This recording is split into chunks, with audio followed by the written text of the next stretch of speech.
Today, we are going to be talking about who needs bodybuilding. If you are a CrossFitter and you want to compete and you lie outside of the weight class, then this is something that you should consider. So, the weight class for males is 190 pounds to 220 pounds, and the weight class for females is 130 pounds to 150 pounds, 55 pounds maybe. And so if you are well below that, and I'll get into more specifically what that looks like with lean body mass, then bodybuilding or hypertrophy training or accessory work, whatever you want to call it, is probably going to be a big part of your training for the sport. The reason that the sport has the weight classes that it does is because the loads are objective, they're specified, and they're not relative to body weight. They are relative to body weights of individuals who fall inside of those weight classes.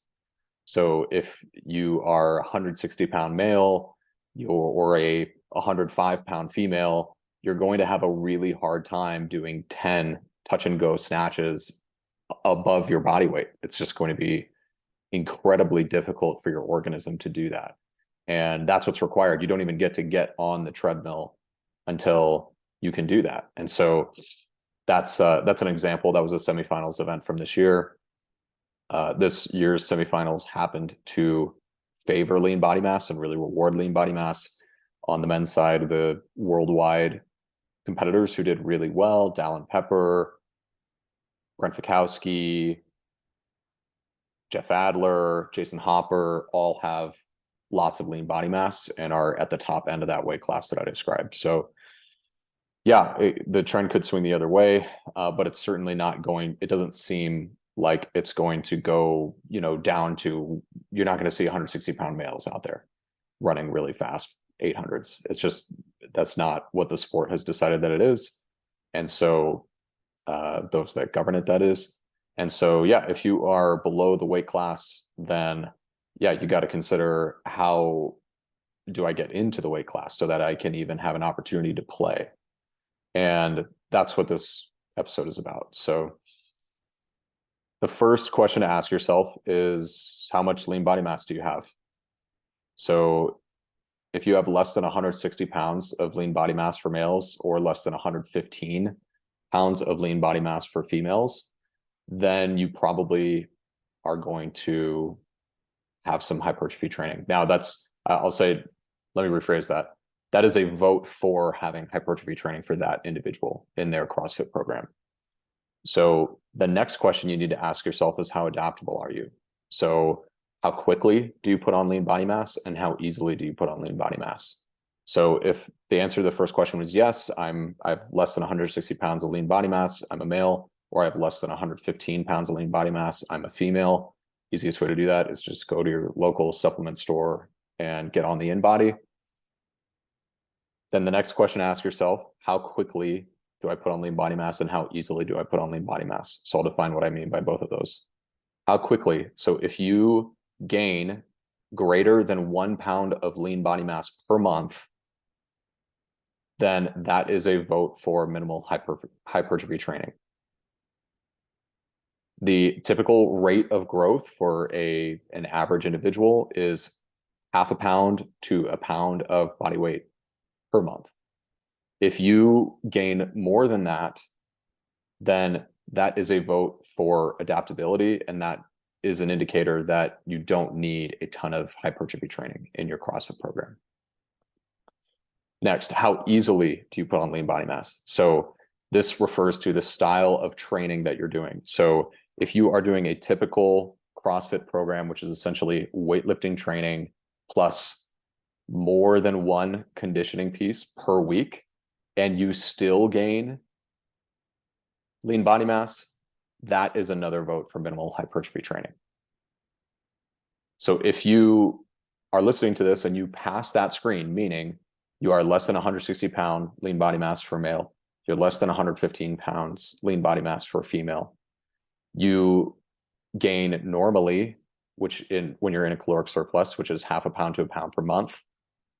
And if you find that you need a lot of tough contractions or a lot of hypertrophy style training in order to gain that lean body mass. So if you're just doing weightlifting training and more than one conditioning piece, and that lean body mass just does not go up for you, regardless of how much you eat, then you are a great candidate for adding more hypertrophy training into your program. So what does this look like for that individual? Well, take a case study of a male who is 160 pounds and they're 20 years old and they have way below 160 pounds of lean body mass. Their whole body weight is 160 pounds. That individual is probably looking at 2 to 5 years of really hard contractions. And the reason for that is that size of an organism is not going to play with the loads that are required for the sport. You have to be able to carry a 200-pound sandbag. You have to be able to move a very large, heavy sled attached to a rope a great distance. You have to snatch 185 pounds for males 10 times without putting the bar down. And if you're a 160-pound male, then, I mean, those tasks are just going to be really, really difficult. And so there's so much of that heavy external loading in the sport that you've just got to have the organism for it. And, if the sport was more balanced, then there would probably be a larger range of individuals. If there were fewer tests that required an external load, then you might see more range. You might see a 160-pound male and a 220-pound male going head to head, and the 160-pound male smokes the gymnastics and the aerobic work, and the 220-pound male smokes the external loaded events. So the sport is not like that. However, most events have an external load of some kind. A lot of the conditioning is on machines. So if you look at this year's semifinals, all of the aerobic work was on machines. So you're not moving your body through space. You are moving the tread on a treadmill, or you're moving the fan on a bike or on a rower. And that rewards lean body mass. So, I mean, unless the sport dramatically changes, then you need to build an organism that falls inside of that weight class if you want to play.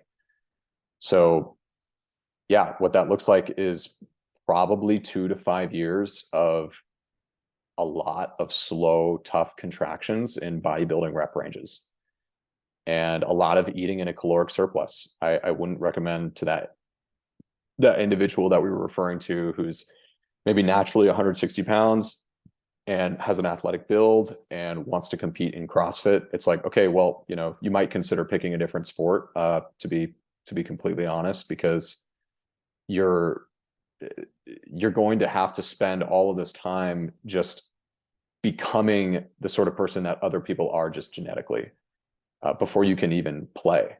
And so the individuals who come into the sport readily and succeed almost immediately come from power sports. They come from weightlifting, they come from football, they come from rugby, they come from ice hockey. And so, because of that, they're fast twitch and they have larger organisms. They're far above what an average athletically built male falls into with regards to body weight, which I think the average is, 5'9", and an athletic build is like 160 pounds for a male, which is why I use that as the example. Whereas the weight class is 190 to 220 and lean. So it's like, okay, and you got to be conditioned. You got to be very conditioned. And so, I mean, that's going to require lots of years of doing tough contractions in bodybuilding rep ranges to build the lean body mass that you need. Then after that 2 to 5 years, then you would be able to condition that organism.